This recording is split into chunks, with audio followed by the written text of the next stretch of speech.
உங்கள் favourite TV ஷோக்களை இனி miss பண்ண தேவையில்லை. ZEE5 இல் முற்றிலும் இலவசமாக காணுங்கள். இங்கேயும் எப்பொழுதும்.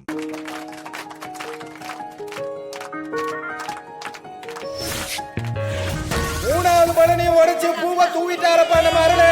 ஏய் நல்லா பச பச நிக்காம கை தட்டுங்கப்பா. கட்டு கட்டு.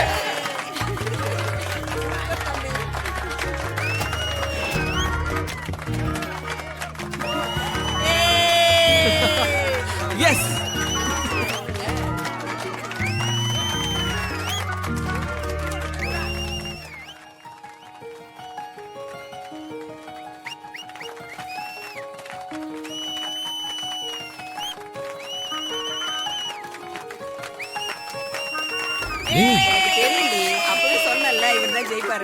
ஏய் வானதி, உனக்கு ஒன்னும் ஆகல?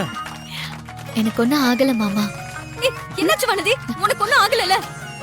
எனக்கு ஒன்னும் இல்லப்பா, திடீர்னு குழந்தை உள்ள வந்துருச்சு, அத காப்பாத்த தான் நான் வந்தேன். குழந்தையோட உயரம் என்ன, அம்பு விடுறதோட உயரம் என்ன? அது பட்டிருந்தா ஊ மேல தானே பட்டிருக்கும். கொஞ்சம் கூட அறிவே இல்லையா? இந்த மாதிரி போட்டியில எல்லாம் உன்னை யாரு கலந்துக்க சொன்னாங்க? கொஞ்சம் மிஸ் ஆயிருந்தா என் தங்கச்சிக்கு மண்டை உடைஞ்சு ரத்தம் வந்திருக்கும். வெளிநாட்டுக்கு போய் இததான் படிச்சுட்டு வந்திருக்கியா? நிறுத்துங்க மேடம். வானதி உங்களுக்கு தங்கச்சினா எனக்கு அவ அத்தை பொண்ணு. அவ மேல எனக்கும் அக்கறை இருக்கு. அவளுக்கு ஒன்னும் ஆகல. அப்படியே ஆயிருந்தாலும் அவளை நான் பாத்துக்கிறேன். நீங்க உங்க டென்ஷனை குறைச்சுக்கோங்க.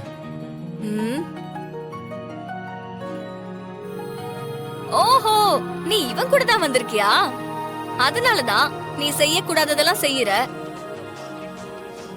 பேசக்கூடாததெல்லாம் பேசிட்டு இருக்க. ஆரம்பிச்சாடா மாரியாத்தா. ஏய், யாரு நீ மாரியாத்தான்னு சொல்ற? பல்லெல்லாம் உடைச்சிருவேன். எங்க ஓட பாப்போம். நல்லா இருந்தவன இப்படி கூட்டிட்டு வந்துட்டு கெடுத்து வச்சிருக்கியே. அவனை எதுக்கு நீ இந்த விளையாட்டெல்லாம் விளையாட சொல்ற? எது நான் சொன்ன, நீ அதை பார்த்த. சரி அப்படியே வச்சுக்கோ. இப்படி கூப்பாடு போற அளவுக்கு என் தம்பி அப்படி என்ன பண்ணிட்டான்? அப்படி கேளுடா. டேய் கையறா. ரெண்டு பேரும் கூட்டு சேர்ந்துட்டாங்க. ஏங்க ஏங்க இங்க பாருங்க, முறை பையன் முறை பொண்ணு சண்டையெல்லாம் கொஞ்சம் வெளியில போய் வச்சுக்கங்கப்பா. நாங்க போட்டி நடத்தணும். என் மாமன் ஜெயிச்சிருக்கேன், அதுக்கு பரிசெல்லாம் கிடையாதா? பரிசெல்லாம் கடைசியா தாமா கொடுப்போம்.